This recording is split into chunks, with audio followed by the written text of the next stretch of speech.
Smart 24, driving business.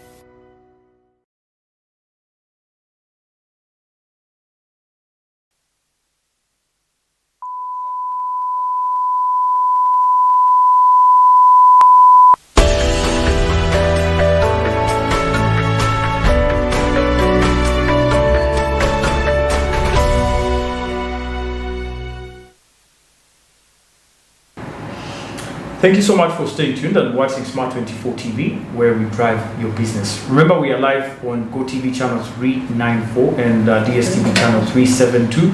We're also on YouTube at Smart 24 TV. That's our YouTube channel. You can always catch up with the discussions there and get to comment and give us feedback. You can also visit our Twitter and follow us at Smart 24 TV. You can follow me personally at Anthony Sembale and be part of the discussion and contribute through feedback. Today we are talking women and unlocking the entrepreneurial mindset, especially in doing business. Now the ladies I have here are business leaders. They are leading women in particular very powerful institutions, but themselves they have an experience of what it's like to be a woman entrepreneur or a woman business leader. And today there's a question of whether the political positions that currently mainly the cabinet and the government is pushing to see that we have more women in leadership is enough in empowering women, especially in doing business and participating in the economy. I'll start with you, Mrs. Maureen. Looking at a very clear example of what's happening currently in our cabinet, we have many more ministers who are female, but not only ministers, but leaders in both the local and the central government that are being empowered to actually become leaders, which is a very, very powerful gesture. But do you think this is the only thing that government, that other institutions can actually do to empower women, or there's actually more? Thank you, Anthony. You know, I think the game of entrepreneurship is not for everybody. That is the truth that we have to put in our minds. That different people have different expertise. They have to deliver certain things, which all of us cannot deliver the same. But you know, from the way we are being nurtured, also has an influence on the way we also portray our lives, and even when it gets to the space of employment and all that. And for me, before I even dive into what the government is doing or the people who are already there, it gets back to our family settings. What is the entrepreneurship journey in these families where we are coming from? Because you don't, they say, for you to become an entrepreneur, sometimes it is not like you're born with it. You can get trained in it. But also the interest levels, your attitude and character towards the entrepreneurship also matters a lot. So when we get to the government side, what are we feeding these people on? Because what have they been seeing? Because for me, if I came from this other side of saying, you know, I'm going to this space, I want to become a politician, and I'm saying that whoever gets into politics becomes rich, but how are they becoming rich? What are you there to deliver? Which product are you bringing on table? So for me, we all have different capacities.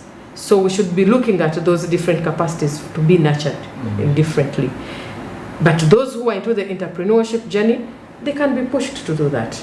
So as government is looking out for people to put in different spaces, we should be looking at their entrepreneurship journey.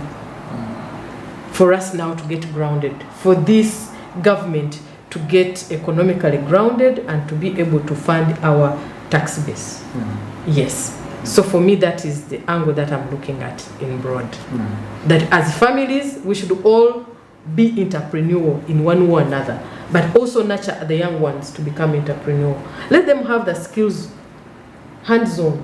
What are those ideas that you're nurturing with your children to bring on table? Because we have seen students who have finished campus, BBA, have done BBA, but they don't have even any single business idea with them. We say, do you have any innovation or any something that you can sell to bring for you money? Nothing. But they are looking for jobs. You want me to employ you, but you did business administration, or you did entrepreneurship. I would expect you to have something that you can sell already. Yeah. But we are all meandering around there. We just go for theory, no practical. You're not giving these kids, the tests of time, giving them, this is the real life experience. Can you give us a product? Can you sell? Because most people don't know how to sell. We are here, but people don't know how to sell, and that is a skill. And they're always willing buyers. People are there to buy, but can you sell? Can you communicate? Can you negotiate? Because those are all skills to propel you to become an entrepreneur. So where are you? So all of us should weigh ourselves and look, try to, they call it what? Go in the mirror and say, can I really sell? Because if you can't sell even to yourself, then who are you selling to? You cannot become an entrepreneur, and you cannot communicate to other people. In other words, do you think that the positions, the political positions, because the government is saying that if women are in influential positions, in power, in parliament, making the laws, then these laws in turn will help women make decisions that favor women. And in this way, women could be empowered in terms of skilling, in terms of entrepreneurship, and all these other things. Do you think that is what is happening? I don't think that is happening. I don't think that's happening. Because you can't give what you don't have. You understand?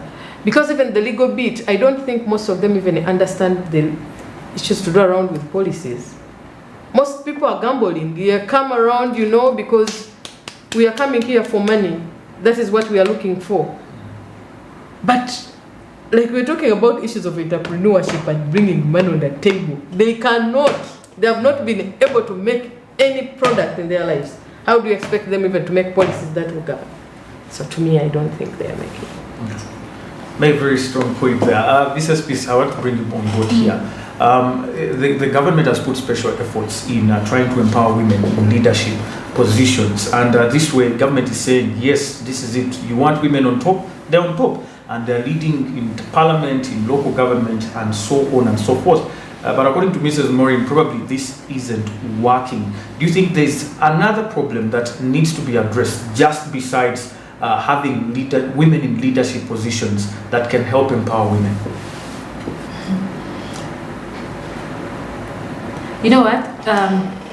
So, in theory, civic leadership has a very big influence on policies that are made by the leaders.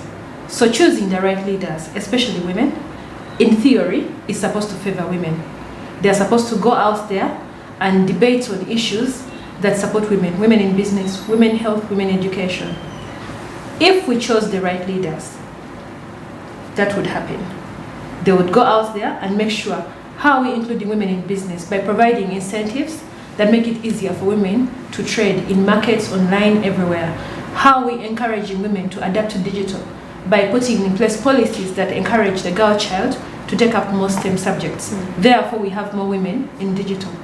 Are they doing that? That would be a good question to ask them. Are our leaders able to debate those policies? Yeah.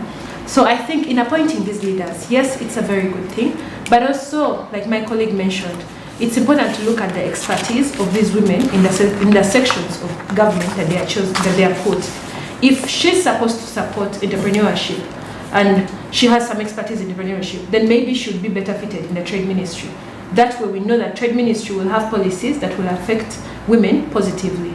If you're encouraging digital adaptation for women, then put a woman in a place where, like Ministry of ICT, where she would submit policies that will support the girl child from a young age to participate in the digital transformation.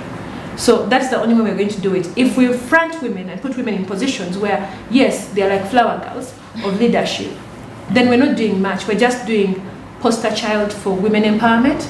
It looks good. It looks like the numbers are adding up, but are they actually making a contribution? So I believe that it's a good thing. It's a good thing for our country. It makes us look good. I hope that our leaders are able to recognize the responsibility assigned to them and step up to the challenge. Because a lot of times you see people who have been appointed in specific positions and they're not really trying a lot to improve themselves, to educate themselves on their position and what their responsibilities are like. Because as a leader, you're supposed to serve the people. Yes, there are benefits that come with it, the prestige, the position, the money, but you're there to serve the people. So educating yourself on how best to serve the people that you're supposed to serve, especially knowing that as a woman you've been put there to solve a challenge, to bring your sisters. You know that one thing about what we do at Zimba Women is mentorship. In a position of leadership, if you're able to mentor others, to pull others up, then you're doing great. So I believe it's very good politically to have women in positions of civil leadership where they have influence. We pray that these women are up to the challenge that has been given to them. Yeah, interesting. Talking about the culture that Mrs. Wagubi has been talking about, that this culture of entrepreneurship, the culture of leadership should start from the home. I think there's a problem. I don't know if you will agree with me, but from our African setting, a woman is not raised probably to become an entrepreneur. They are raised, first of all, to learn how to cook, to do the house chores, and all the boys keep doing all the other big stuff. You know, when dad comes home and they have to sit in a meeting that has to do with these serious matters that are being discussed, the women will be told to go and prepare something for the people to discuss. Yes. And this is our culture. Like it or not, it is inherent within us. And it has been placing women as second part, especially after men. Do you think we also need mechanisms or policies that can be implemented to see that we change the societal norms and these cultures that undervalue women, especially from home, from the families? You saw in lockdown how women were mostly adversely affected, especially looking at women, the mothers, the domestic violence. You know, because women had to stay home longer and women had to work for longer hours, so they couldn't even have time for their businesses because they were basically home. So what can be done to see that we change this culture and safely get into a space where women can also have or share equal opportunity as the men in the world of business?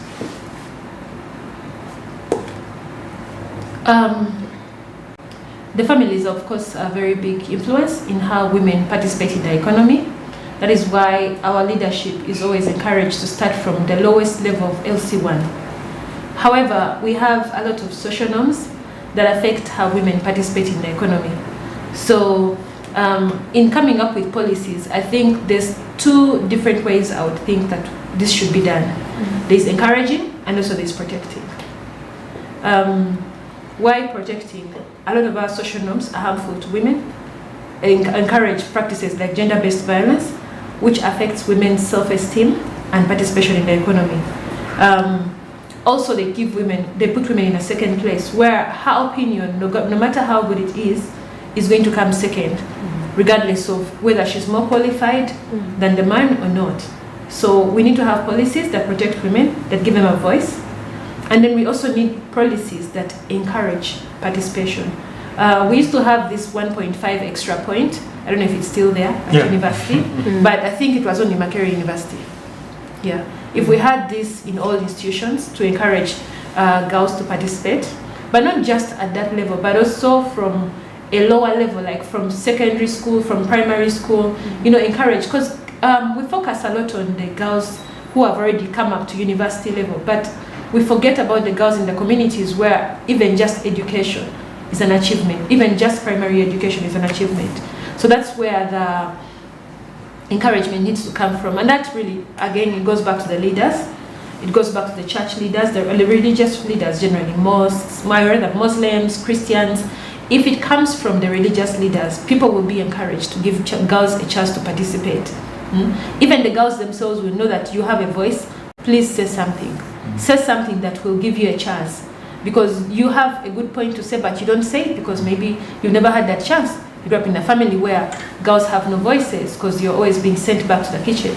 So we need to have people in positions of leadership, not just the religious leaders, but even politicians, even school teachers. We need programs in place that go down up to the grassroots, to primary schools that are encouraging girls' participation. Programs that talk to parents to give their daughters a chance, not to look at the girls as second-class citizens, because in adapting to this digital theme for this year, the gender digital divide again is something that really disturbs women participation, and social norms are on top of that, especially in African communities. So I would feel like that is a way that we can, increase participation. Mrs. Morin, on the point of families and the girl child from the grassroots, getting to encourage that entrepreneurial spirit, but also because the entrepreneurial spirit is one of leadership, is one of taking charge, is one of taking risks, and women tend to be protected from that. As we grow up, as we go through school, women are told, no, this thing is really hard for you. You need to do this. You need to do more of the social studies and other things that are a little bit easier, and women buy into that. But how can we be able to empower our families and change the cultural norms and mindsets that view women as second place, and get to put them at the forefront, but also encourage this entrepreneurial spirit from the grassroots? Thank you, Anthony. I think you remember the statement I made that you cannot give what you don't have. So the whole thing goes back to this parent, the parent who doesn't know anything about entrepreneurship, because I'm looking at a parent who is back there in the village. I'm just going to go, do my small digging here and there and get what to eat. I don't have anything to worry about of going to sell or make more money. That I don't have any exposure. So as communities, because I'm looking at communities, how can they come together now to start looking beyond their communities?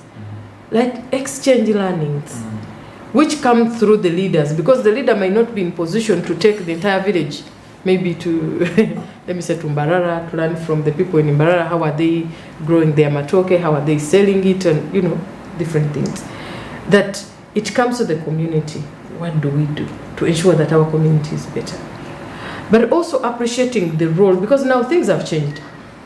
Yes, this other side, the town side, people look at girls differently. But when you go down the village, people are still appreciating their social norms of saying, this is our girl, we are waiting for marriage, we are keeping her for marriage, she'll be a good wife.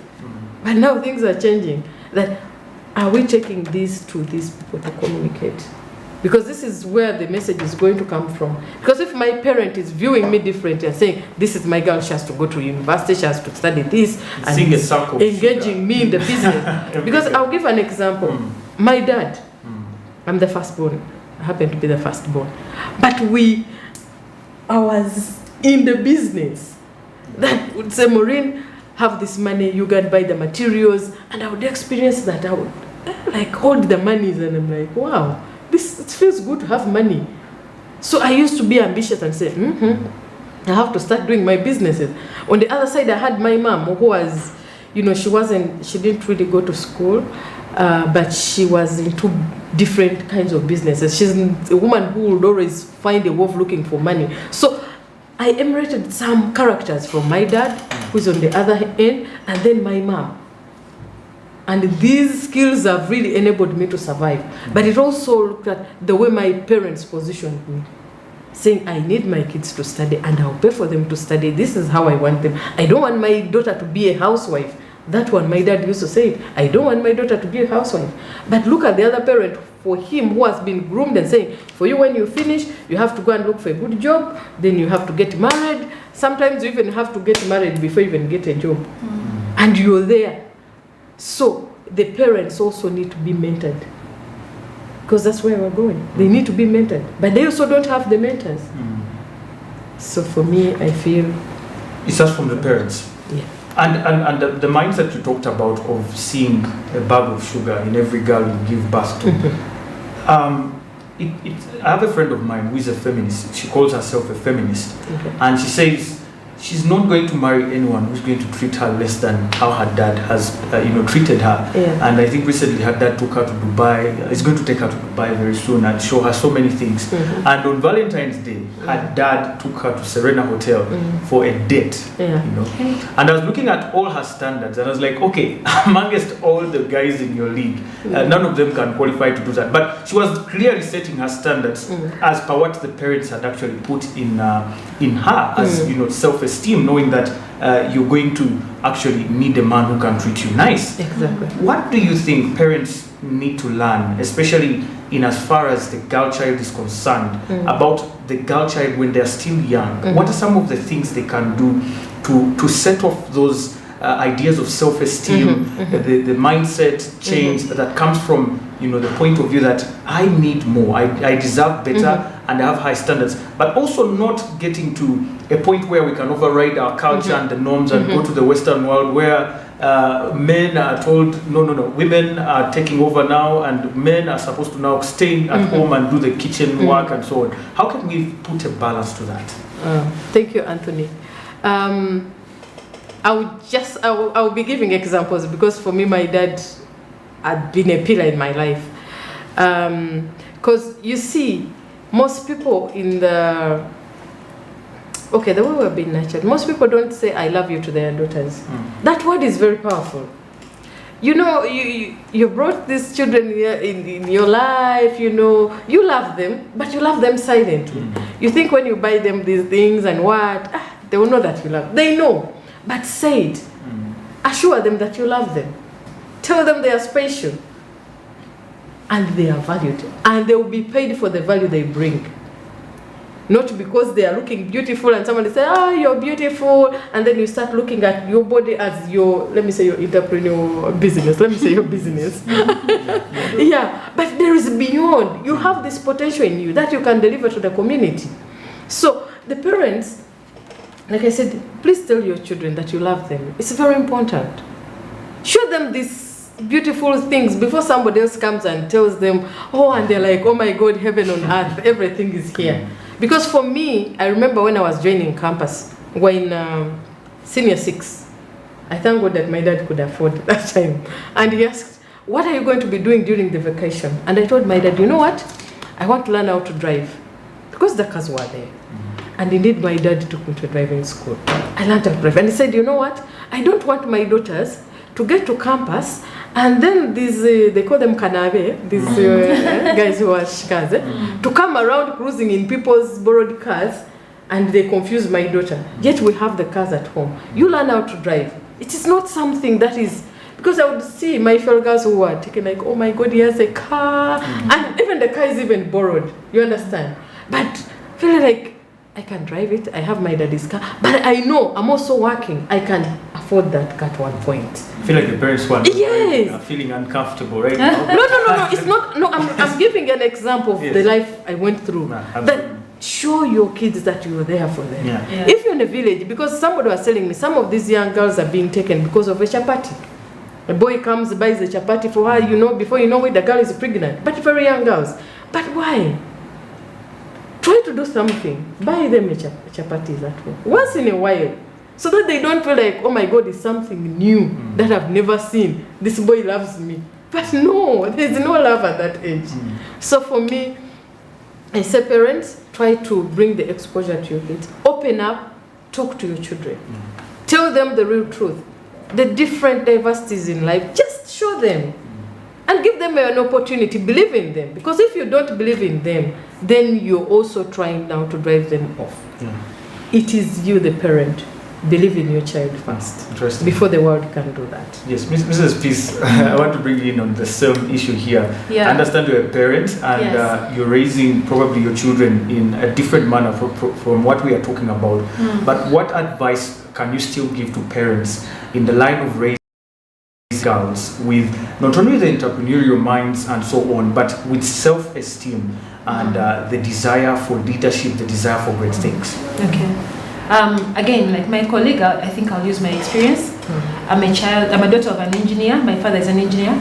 I'm also a daughter of an entrepreneur. My mother is a businesswoman 411. Like everything I know about business, I have learned from watching. And you're those two things at the moment. Yes, and I'm those two things. She's ambitious, she's hardworking, she's pushing.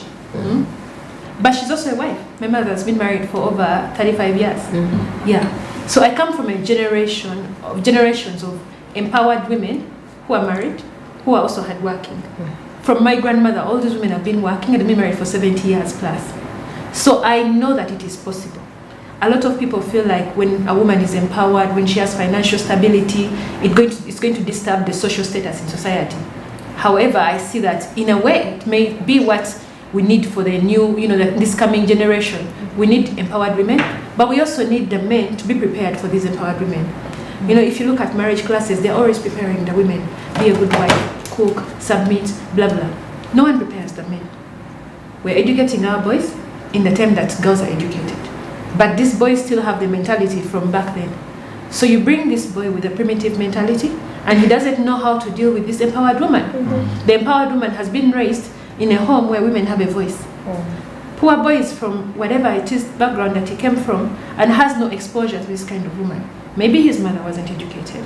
Maybe his mother didn't have any rights. Or maybe she did, but he has no exposure. And this is the majority of the people that we have here.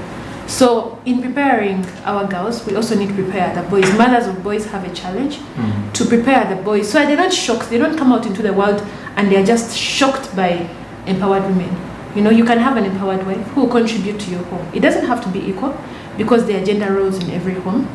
But he will understand that she has a voice and she has something to contribute.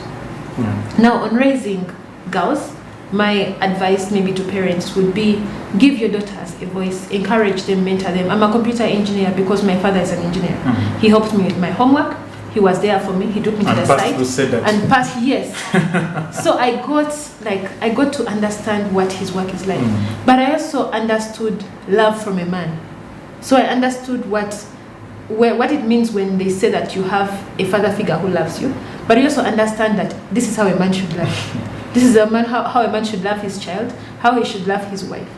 So yes, like she said, we have very high standards. I also was forced to go to drive by my dad. Even when I didn't have a car, I knew how to drive. So I wasn't mesmerized when I saw cars. It wasn't a big thing because we had a car at home. My father could drive, my mother could drive. So it wasn't shocking. But then besides that, aside from the car whole mentality, we just need to raise our children with standards. They need to know that you can say no, and when you say no, your no counts. When you want to say yes, listen to all the positives and the negatives, and understand that you have a voice. Right from a young age, listen to your children. Ask them their opinions. A lot of times we assume because she's 6 years old, I can choose for her. But no, have you asked her, do you prefer watermelons or pineapples? Why? Because they're both healthy fruits. She doesn't have to eat pineapples. So can she give a reason as to why she prefers watermelons? Perhaps it's the way you're presenting them. Have you as a parent looked at your presentation? Maybe it is you. So give your child a chance to offer positive criticism. It's no longer about, the parent is the dictator of the home, because you raise cowards. Cowards who go out into the world and get bullied. If we are advocating for the girl child to have a voice, then she needs to have a voice right from her family setting. She needs to leave home with the confidence that, my opinion matters in this world. I have something positive to contribute. Absolutely. Thank you so much for those wonderful insights. Social media, very many girls are getting very excited about the views you're having here, and they are so grateful. So we're going to take a very short break, and when we return, we want to now get the root of the problem and address some of the issues that the women probably already who have gone through this heartbreak of maybe lockdown. They had babies, now they're teenage mothers. Some of them are no longer teenagers, but they had babies earlier on, and they want to move on with their life. They want to start a business. They want to get to start some entrepreneurial sort of business, or getting an idea on board. And they want to also maybe start a career like you, as an engineer, as a doctor, as any other career that any woman could actually take part in. What advice could you have for them? Today we are talking women. Women's Day is just around the corner on 8th, and so the matters of women are at the center of the discussion tonight. And definitely, if you want to comment, if you want to give us feedback, you can go to our Twitter at Smart24TV, but you can also comment in the YouTube section, comment section at Smart24TV. That's our YouTube live stream. My name is Anthony, and we return shortly. Don't touch your dial.